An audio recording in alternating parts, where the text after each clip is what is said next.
Okay, we are live and welcome to another wonderful wisdom circle. My name is Sophia from Sacred You, and we have the absolute honor and privilege, I have to say privilege, of hosting our wisdom circles. I'm just going to make sure that I am muted. There you go, so I don't get feedback. Of hosting these wisdom circles, and with us today, an incredible women from all over the world who we'll get to meet very soon, who are here to share their wisdom about stories. And our facilitator today for our topic, which is myths to feed and nourish the wild woman, is the beautiful and amazing Samantha Whittenberg, who I have to say, Samantha, I really am privileged to know you because you lead such wonderful wisdom circles and do bring in so much wisdom in your stories, in your myths to share. So I'm going to hand it over to you. And I also have the privilege of being in the circle, so we'll get to talk more. Thank you.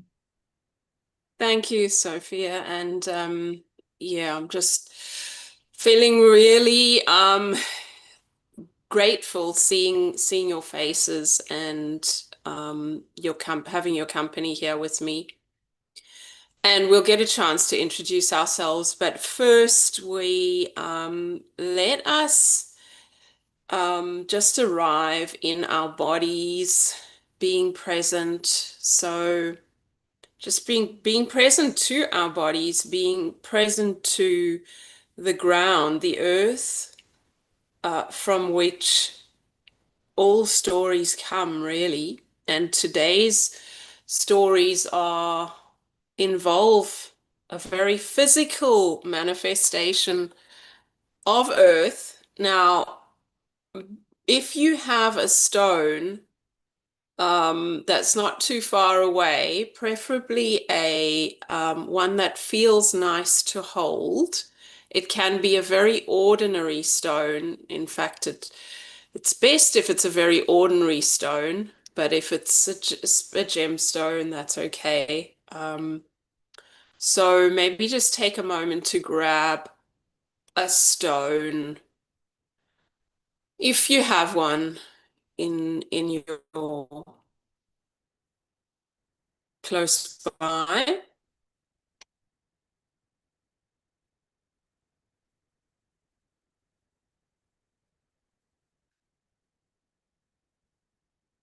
And being aware of earth, the earth element in your body, the heaviness of your body. Allow yourself to, you can close your eyes if you want, just allow yourself to let go of that heaviness. Let the earth hold that heaviness instead of you holding on and tensing up your body. So if you can let go any tightness, tension, first being aware that you have any tension, and then letting earth hold that. And become aware that you are also breathing. You're a body and you are in a body and you are breathing. You have a body. And just notice the rhythm of your breath, the depth, and what part of your body is actually moving with your breath. Is it your belly? Is it your chest?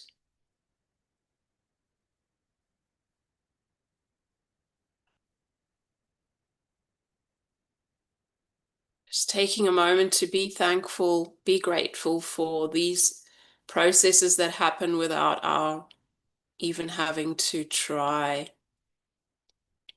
or think about it.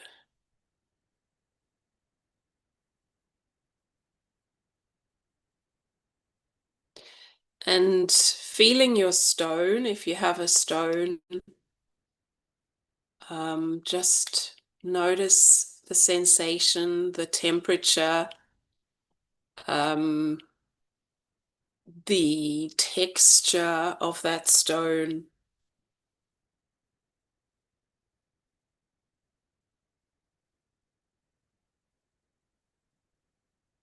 And when you're ready, you can open your eyes. So before we introduce ourselves, I'm just going to share, hopefully I can share my screen, Sophia. Will I be allowed to share? Um,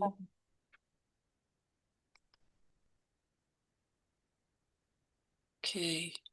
So I'm just going to show you some images from nature and see which of these you resonate with. If you don't resonate with any of them, then just choose something, anything that is an element from nature that you are identifying with right now. So, you know, are you a storm cloud with thunder and lightning, or are you more like a still lake?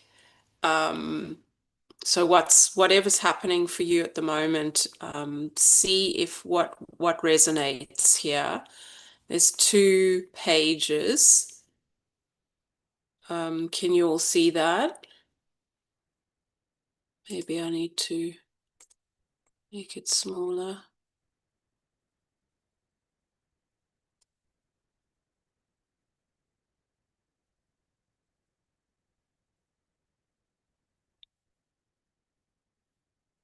And there's the second page.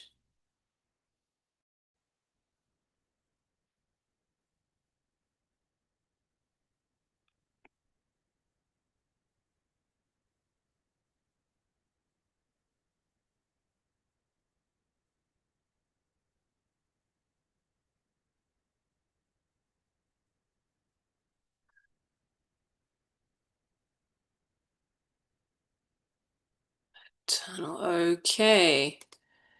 So as we go around, maybe share if you'd like to share what element of nature you are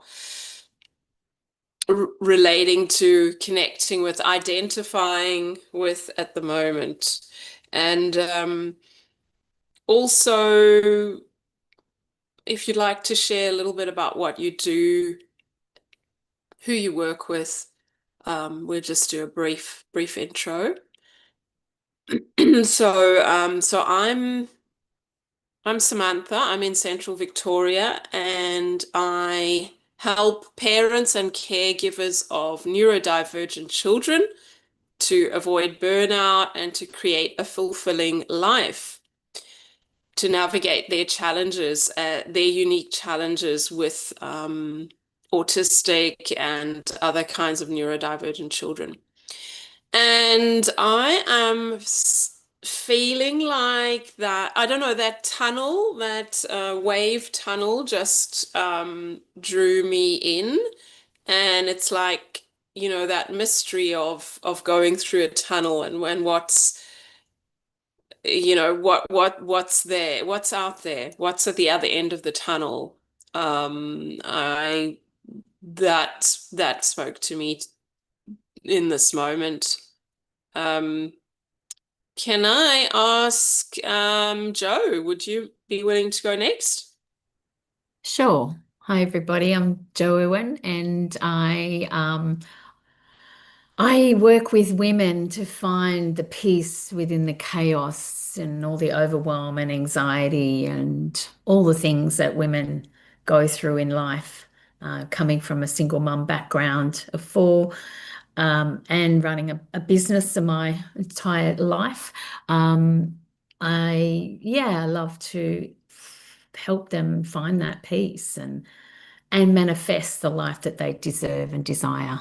So that's me. And where I'm at as far as the photos, I resonated most with the country scene and the green and the peace. I've been away in the city for 5 days and it was massive, massive chaos there, helping my son move house. So I come home. I feel like I come home when I come home to that peace, and I just slow down and I just take, my time with everything. So coming back to presence, and that scene represents coming home to me.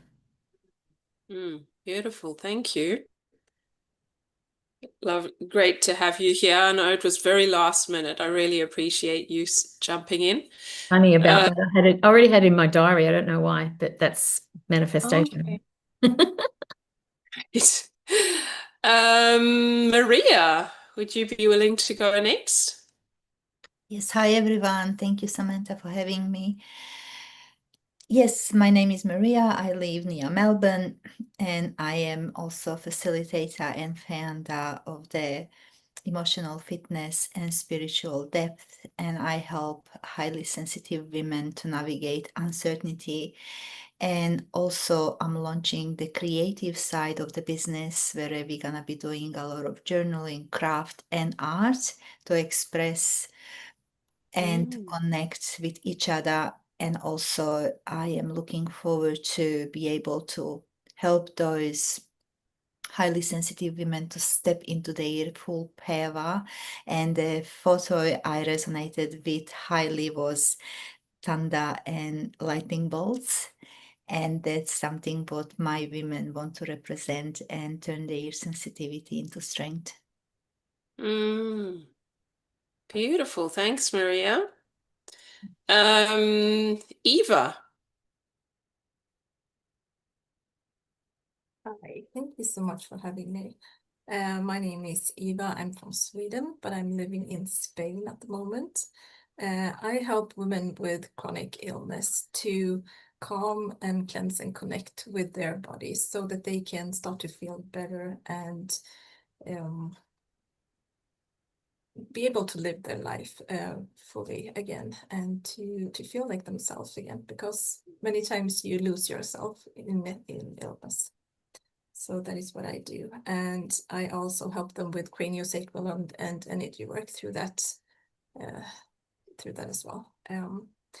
I identify with a fire because I have this fire within me and this passion to share how I see the body and the vitality in our body. And yeah, I'm very passionate about that, but I've been very shy of just coming out here and talk. So yeah, I have felt that fire just gather within me, and it's time to release it. So thank you. Beautiful. Thank you. And yeah, it's a courageous act for us. A lot of us are introverts and identify with you in that label of being shy. And we really want to share our what we've learned in our lives and share it with others and make things easier for others. So well done for pushing through that fear, basically. Sophia, what about you?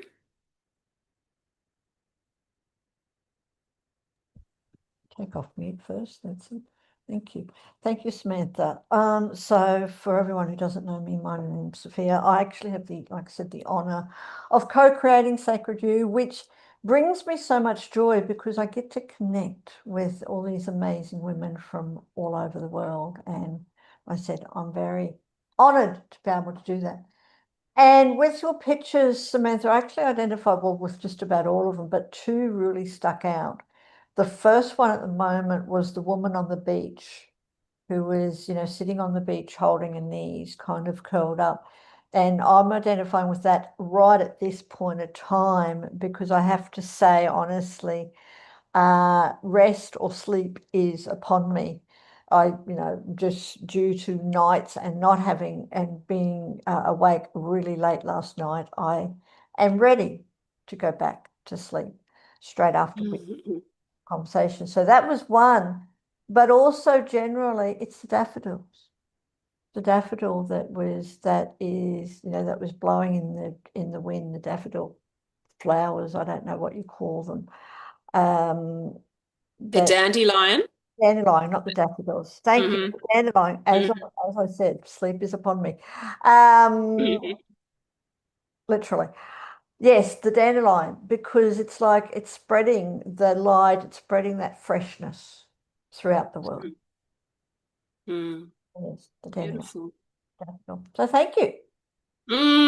Thank you all. Thank you. So what happens when so I've introduced basically this idea of metaphor, where we comparing ourselves to these images, these images from nature.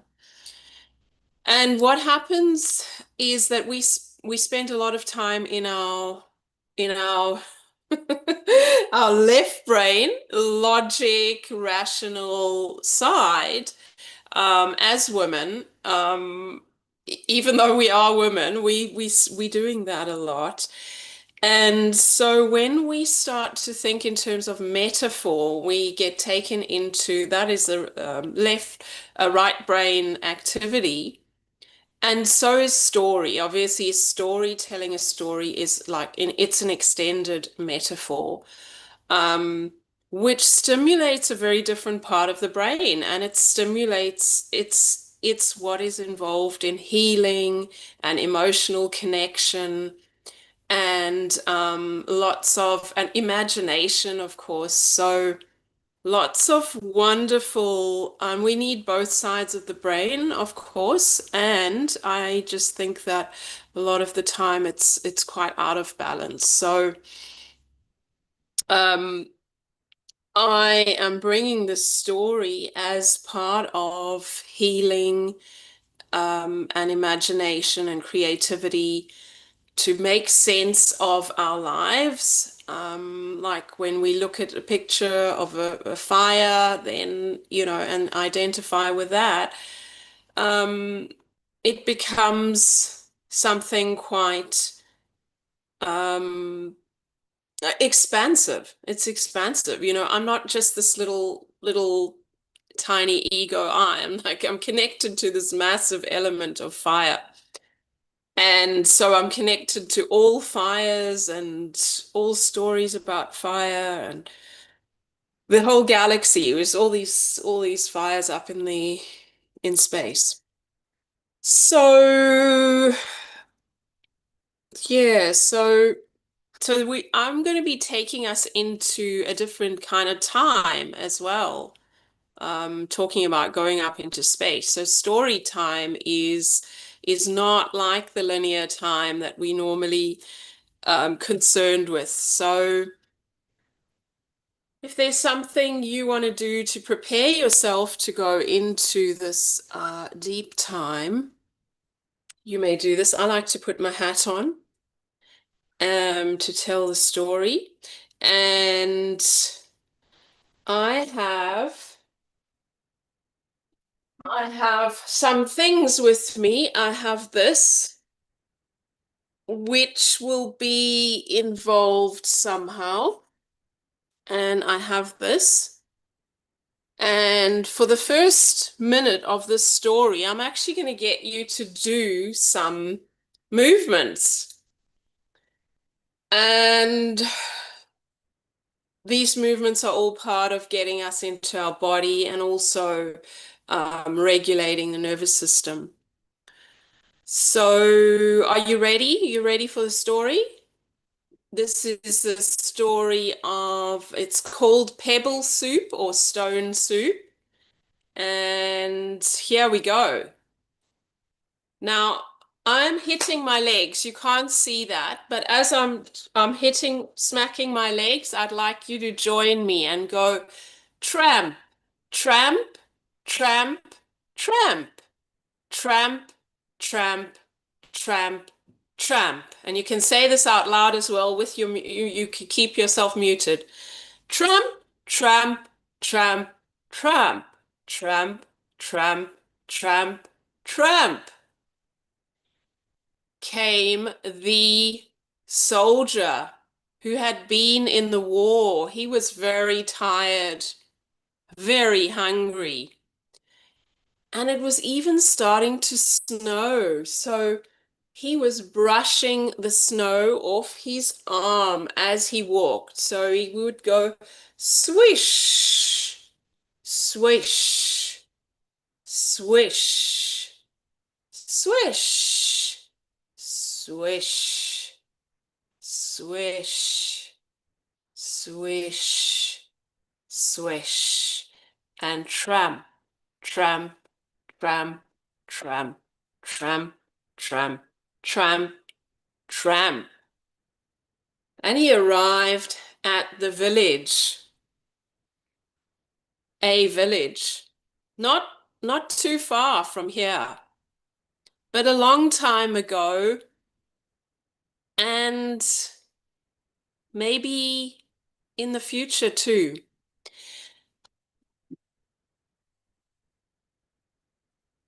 He knocked on the first door he came to, and he said, and a woman answered.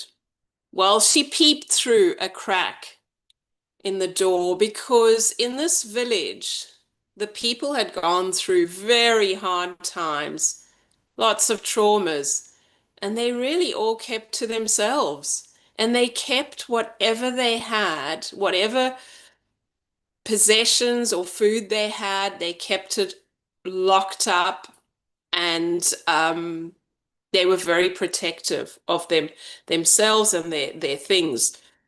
So when the soldier, the traveler, came and knocked on the door, the woman said, "What do you want?"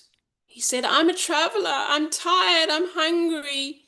She said, "But you know, we barely have anything for ourselves. We can't give you anything. I'm sorry. You'll have to move on." And tramp, tramp, tramp, tramp. Still it was snowing. Swish, swish, swish, swish. On he walked, and he came to the next door. And what do you think they said there? No, computer says no. We barely have enough for ourselves. I'm sorry, you're going to have to go on. And tramp. Now he's really tired. Tramp, tramp, tramp, tramp. Knock, knock, knock. And no. So, oh well, he said to himself, I've got my stone. So I can make stone soup. So he started calling out to the villagers. Hey, everybody, come to the village square. I'm going to make stone soup. And of course, everybody was starting to prick up their ears. And off he walked to the village square. A few little kids came running after him. And he had a pot. And he put his stone in the pot. He got some water. And he started boiling the water in the stone. But he'd also been clever enough to pick some herbs along his way. And he put a few things in the pot. So there was already a bit of a fragrance, and one of the kids came over and he dipped his spoon in and he took a sip, the traveler did.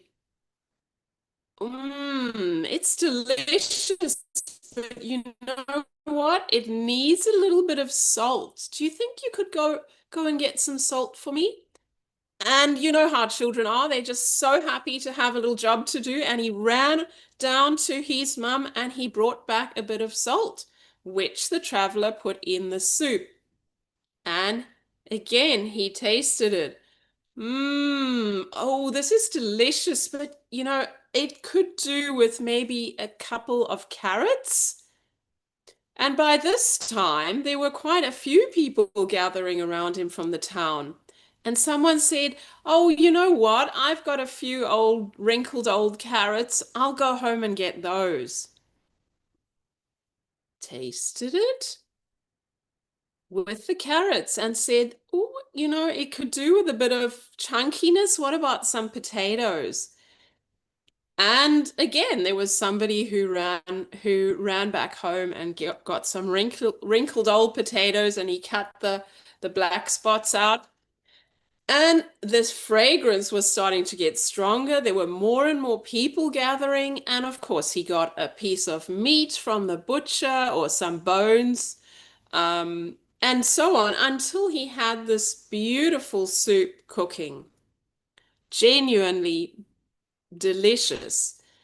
The people of the town came around and they started talking to each other and they started telling each other stories. This hadn't happened for so long. They started opening up and laughing and relaxing with each other. And of course, drinking soup.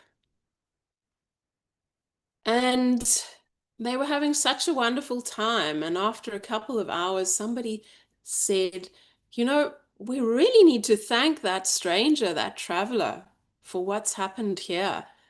But when they looked around, they couldn't see him.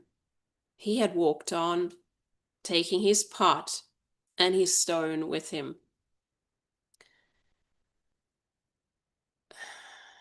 So that is the story of the stone soup, which is told all across Europe, apparently.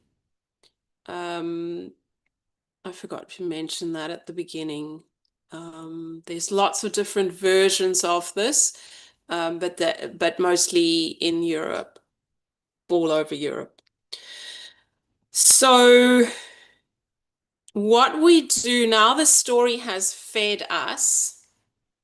We are going to feed the story. We continue to feed the story with our, like I showed you the photographs, you know, which part in the story did you resonate with? Which part in the story spoke to you, touched your heart, or maybe even annoyed you or upset you or anything like that? Does anyone, yeah, we'll just go with whoever feels they want to share.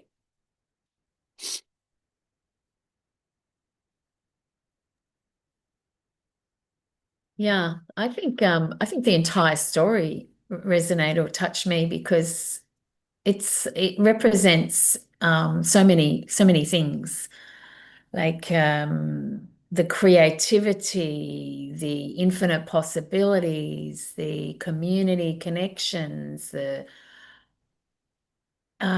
resilience, you know, just making things happen, but in a way that's the ripple effect can now go out to touch others and the world, in fact. So yeah, I just I was really enjoyed that. Thank you. That was just gorgeous. And there wasn't anything that really annoyed me. I just like enjoyed, and yeah, of course, being involved in the process of the story was beautiful. So, but yeah, if that's what initially comes to mind, I was like, wow, right? This is manifestation in action, like all of it coming back and sharing and community and a lot of what's lost in the world today, that we can come home to ourselves by one small act. And it's not selfish. It was, yeah, beautiful. That's what comes through. Thanks, Jo. Yeah, that word resilience was something I definitely think of with this story. Thank you for your thoughts. Does anyone else have any? Yeah, Marija. Thank you, Samantha. You are a fantastic storyteller. Oh, thank you. You're welcome. I really enjoyed it. I enjoyed the story. I enjoyed your storytelling. I enjoyed the wisdom of the story. And for me, what I'm taking away from this is kindness, and how one person can bring back the kindness. It doesn't take a long for somebody to unite the community, and how we can create something big from almost nothing when we unite, and how together we make community. We are community. One person alone is only one person. But what really, it didn't annoy me, but what made me kind of sad is the realization that don't we all sometimes recognize the people in our lives only once they are gone, and they took with their kindness and their wisdom with them, Mhm. and how Mhm. sometimes you don't get another chance to thank the people. So we just really need to pay attention to the people around us, and to get to know them and to connect with them, and most importantly to thank them for their kindness. Mm, mm. Beautiful, thank you. Eva or Does Eva want to share do anything? you have questions? Would you like to share anything? Yeah, I would like to share. For me, it was about the disconnection in the beginning, and I feel that we are disconnected a lot in today's world, where we are stressed a lot, and we are disconnected from each other, and we are disconnected from our body as well. And when we actually let go of that and start to connect with each other and start to connect with our body, we are able to thrive in a different way. I mean, that they gathered and they were having fun and joy and things like that. And that is what I feel a lot of the times in our body as well. When we start to connect with ourselves, we find that joy again. And I mean, the energy starts to flow in a different way as well. And that is something I see all the time, and that I feel myself as well. So yeah, that was very, that was what I got from that story, the most important thing. Mhm. Yeah, I think it's so important to actually be in contact with ourselves and each other as well. So thank you for that reminder. I love that story. Great, thank you, Eva. Beautiful. Thank you. And thank you. And if I can share, and I just want to acknowledge everyone, because it's great to hear what people pick up from the story, even though it's a little bit. Mhm. And for me, Samantha, excuse me, I know that story as a woman traveler, but I don't think it makes that much difference with that, except for the fact that it's really, when I read it and listening to it again, but as you know, from a female perspective, that it's really shining women's ability to create nourishment and connection from nothing, from scarcity.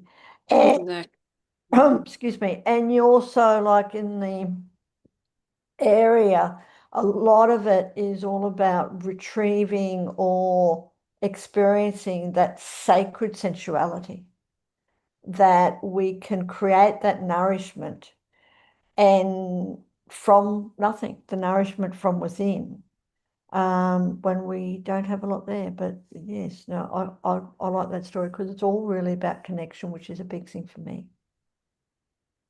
Even though we might have, Yes. it's creating it within community, creating that nourishment and connection from scarcity. Mm, mm. Yes, that is very much, that's what I was going to speak about too. And also about the traveler being a woman. I was thinking, do I make the traveler a woman? And I just couldn't. I thought, you know what? A woman coming into a village, I just can't see everyone saying no and closing the door, So that's why I stuck with the man. And And yes, it is very much for me, that story is about how women, I actually made a note, how women make the best of what we have and bring community together. Something that we need to do, particularly once we have children, because being an introvert, my life would have gone on a very different trajectory if I hadn't been sort of pushed to go out into community for the sake of my daughter over and over again. Um, so yeah, it's part of our surviving and thriving is to be in community. Now, how do you feel about listening to another story, which also involves the pot? Are you ready for another story? Okay. So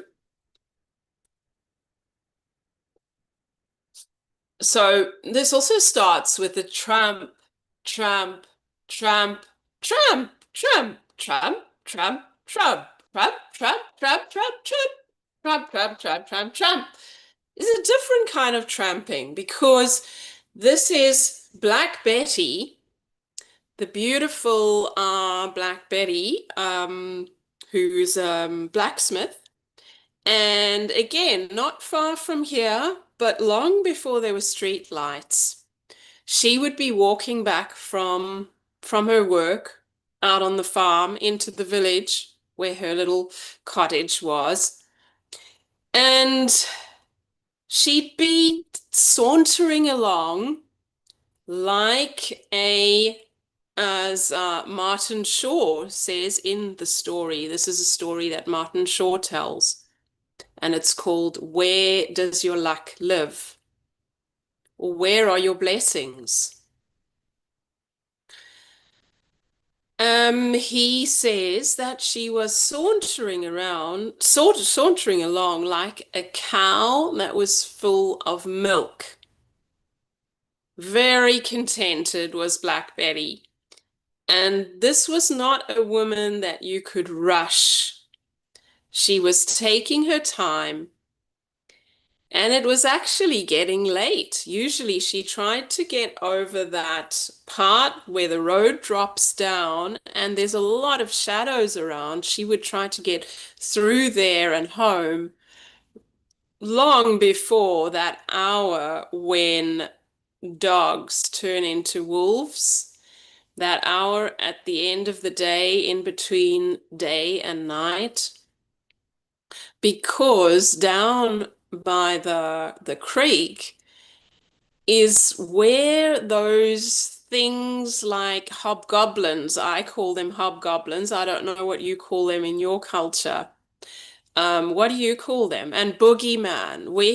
Boogeyman? What do you call them?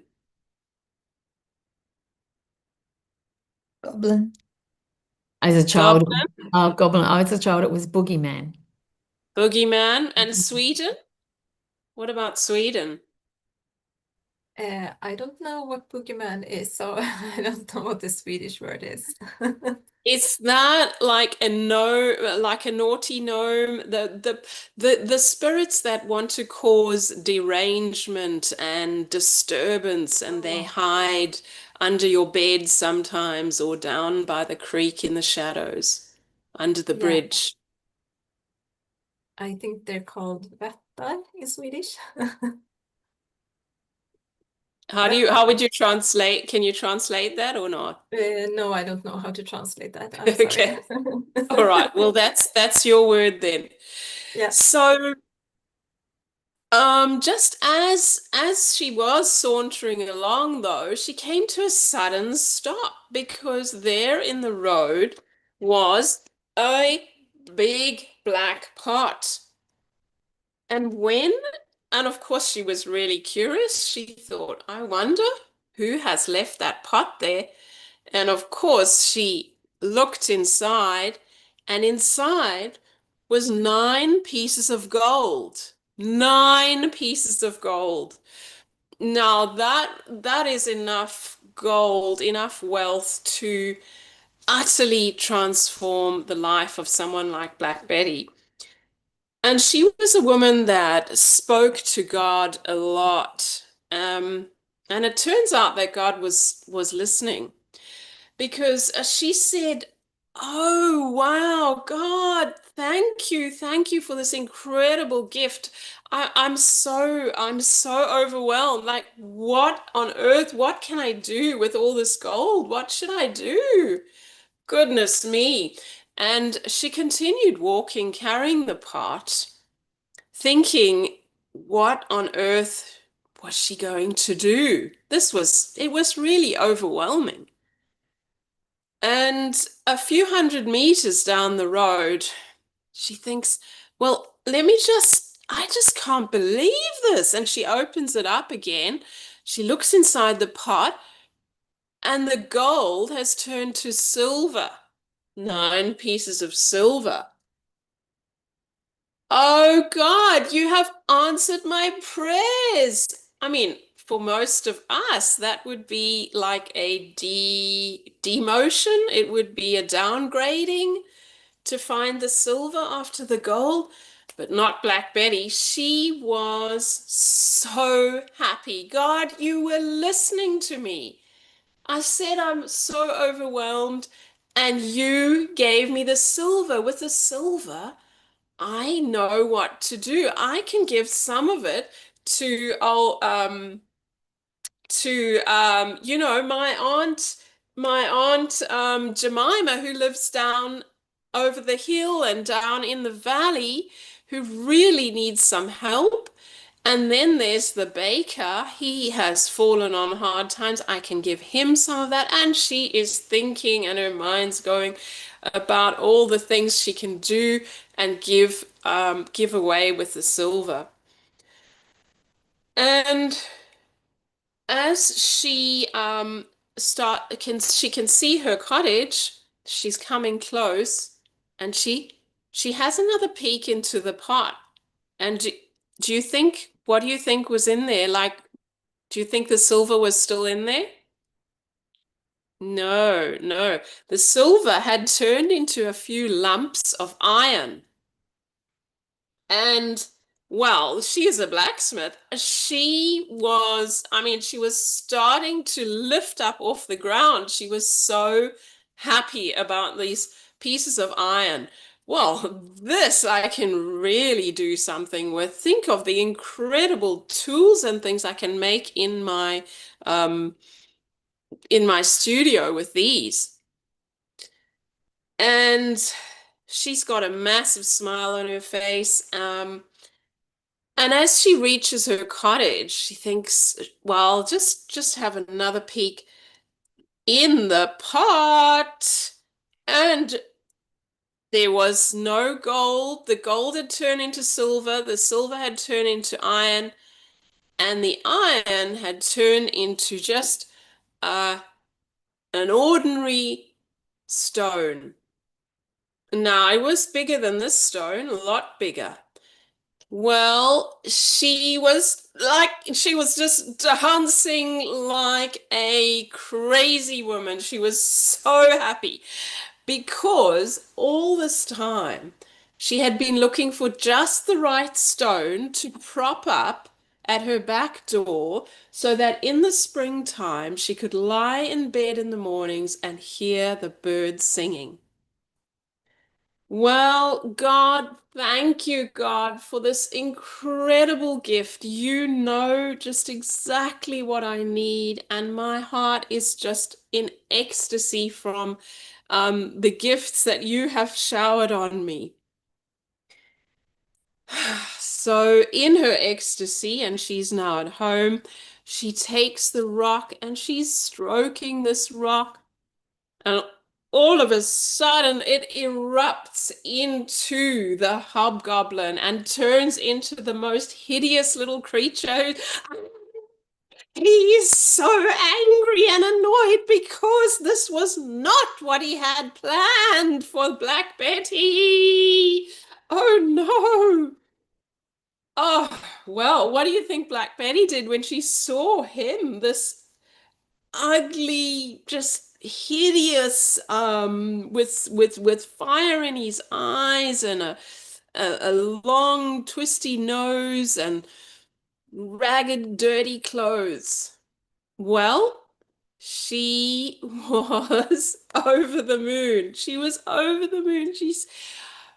You gave me gold. Dear God, then you gave me silver, then you gave me iron, then you gave me the perfect stone. But this is better than all of those things because you, Mr. Hobgoblin, you have stories. Now I can be a woman with stories. You have been around forever and ever, and you have the most incredible stories. Please come, whatever is mine is yours. Sit down, I'll make you some tea, and we can, we can have a chat. And well, with this, the hobgoblin had never experienced such love and kindness. And with that, he transformed into quite a reasonable looking man, gentleman. Still could see traces of his hobgoblin-ness, but quite not unpleasant to look at. And they sat down and and she shared her little bit of food that she had, and they had tea and they were chatting. And do you know that whenever the hobgoblin was in town, he would come through and visit Black Betty, and their friendship developed into a really beautiful friendship. And when her larder was empty or her wood pile was down to the last couple of pieces of wood, suddenly there would be food, all the food she could want, all the wood she could want, without her having to do anything. And we don't know if this was because of the hobgoblin or how it happened, but this was the story that she told. And it came down through her children's children's children's child, who is a friend of mine who visited the cottage and heard the story. So we've got a few minutes to feed the story, and I brought these stories together because they both involve a pot and a stone, and I thought that was really interesting how they're connected in so many ways, not just those images. So again, was there any part that touched you, that spoke to you?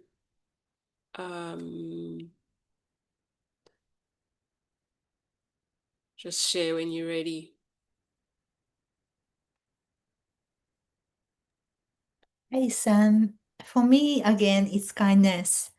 I think Betty was so kind, and she was speaking from overflow of her existence. She she didn't know what to do with gold. She was overwhelmed, and it's like resonate with me because it's like a highly sensitive woman who is overwhelmed by so much. And then when she has less than so much, she can share with others. And then when she has something for herself, she's so excited. But what she's really looking for is inner peace. And more than that, she's looking for connection. She's looking to share what she's got. And she found it in a most unusual creature, the goblin, and how her kindness could actually transform a being that is trickster and mostly unkind and just needed somebody to experience what their warmth and kindness and connection can give. So thank you for telling the story of your friend who told you the story of the friend of the friend of the friend from the cottage. Thank you. Thank you for sharing that. Yes. Welcome. Beautiful.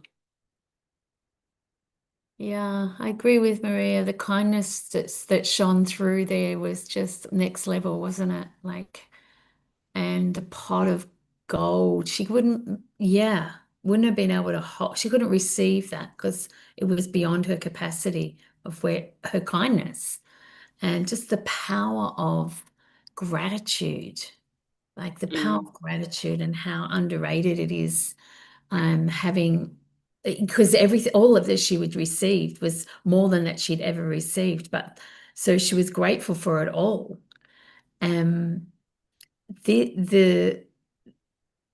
The long, like when you say the pot of gold at the end of the rainbow, so to speak, her rainbow was the transformation of having someone in her life that she could actually give what he hasn't had, and transform their life. It was, yeah, very powerful. Like, and trust is a big thing, right? We don't trust what's coming or what is possible. Like the infinite possibilities of what's available to us if we just trust the process, have gratitude for everything that comes into our life, and let that transform to that pot of gold at the end of the rainbow, which is, you can't put a price on. And that connection again to somebody that's not had that in their life. And we just never know who we're going to touch, right? Every single day in our own lives, that person that's homeless on the street, and how that can transform just simply through an act of kindness, a smile, even a nice word, a gesture, and how we can live our life in a peaceful way and more free from just being that kindness and having gratitude for all that is. Yeah. Thank you, Jo. Thank you.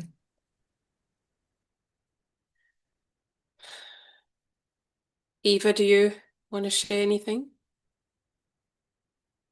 Yeah, I can start to try to gather my words. I love that story. I really loved it, and the way that she is happy, even though, as you say, the gold turns to silver. She's happy and grateful anyway, and yeah, I just love that, and I get the sense of we receive from the universe, but we don't always know. It can be hard to see at the moment what we get, but usually it's always what's best for us in the outcome anyway. And I mean, for her, it was gold to silver, and then it became to this stone that was perfect for her. And then even to that beautiful friendship instead. And I think it's beautiful. And for me, it's like when you have hardships in your life, or when it feels like you have something comes up and it feels hard, but it can be a blessing in the end instead. You might not just know it at the time. And as well with the goblin, I think that's many times you have a lot of anger and things inside you and around us, but when you meet that with acceptance and with compassion and with love and just to let it be, it often turns out to something beautiful instead. And I mean, he was, yeah, like goblins are, they are angry and and it turned out to be a beautiful friendship instead. So I think it's very beautiful how to just, yeah, with acceptance and gratitude towards it, and it can be bloom to something beautiful instead. So thank you. Thank you. Thank you. Love hearing all what touched you. Yeah. Sophia, did you Want to share something? And I think I have to be fortunate to say that I'll go lucky last, because it's just ditto to what everyone, all these women, amazing women, have said, because it's really true, and it's really amazing. You know, it is all really about kindness. And to me, if I can just add, it's also acceptance. Mm. Really acceptance, and just letting go and trusting that the universe, God, whatever, will provide. And, you know, when you really see, accept the, I'm going to say, the ugliness of a stone, but also see the beauty within it, then you never know what it can transform into.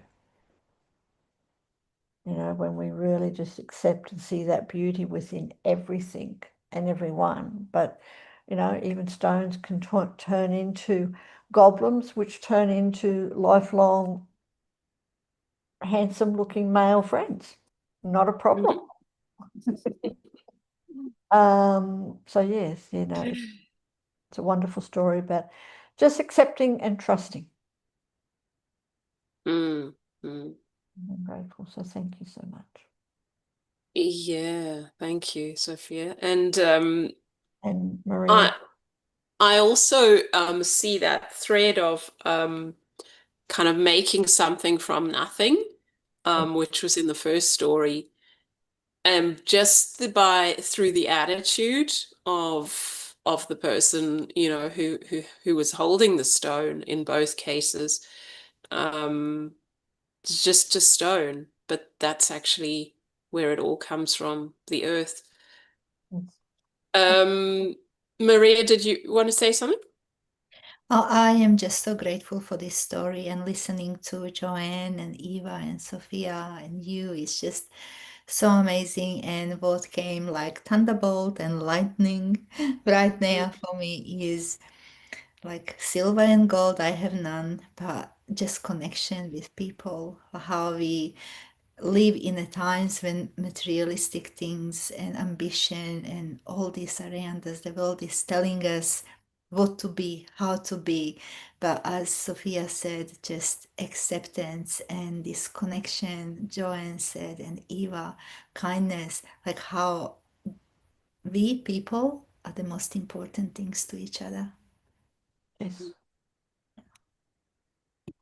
Yeah, absolutely. That connection is the goal,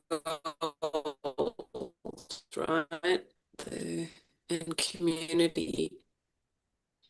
So I think you have started us off beautifully on a round just to finish. You're taking away, maybe, if you'd like. It says my connection's unstable, but yeah, just any last thoughts on yeah, the story, or what you're taking away, what you or maybe how it applies to maybe your business and how you're working with people, if you want to. Do we have time, Sophia, for some last thoughts? Just some very See, quick, it's 10:30 now. yes, some very quick last thoughts, just a couple or one from everyone. Yes. Yeah. I was just feeling into what Mary was saying, and this piece that you talked about, Sophia, the acceptance and the trust, and the accepting and trusting the process, and how that led to her having everything, having community, having fed for life, being nourished for life. And if we could just all, you know, take a piece of that, a small snippet, and start practicing that in our own lives, we can also have the ripple effect to so many others around us. So yeah, thank you. It was beautiful connecting with you all. Thank you for joining. For me, the last takeaway is that accepting even the ugliest pieces and circumstances in our lives, no matter how hard or bitter they might seem, gratitude transforms all. Thank you. Eva? Yeah. Yeah, for me it's been that acceptance and compassion and connection that goes through everything in life, for me. I mean, with how we live within ourselves and around and with people. And I just loved how Sophia said to trust in the universe, that we are provided with what we need. So that is something I deeply believe in, and yeah, it's beautiful. So yeah, thank you so much for letting me be here today to connect with you. Thank you. Thank you. Thank If you, I Samantha. finish up, sorry, Joe, were you saying something? No? Okay. If I can just finish up, thank you. I'd just like to say, Eva, thank you for joining us, especially at the last moment. It's been a true honor to meet you and Marija, and you're welcome to come back to any other wisdom circles in the future. So thank you. And also, Joe, also for the extreme last moment, very, very much appreciated. And for everyone out there who is watching, the links of all these amazing women have been put in the comments whilst we've been speaking.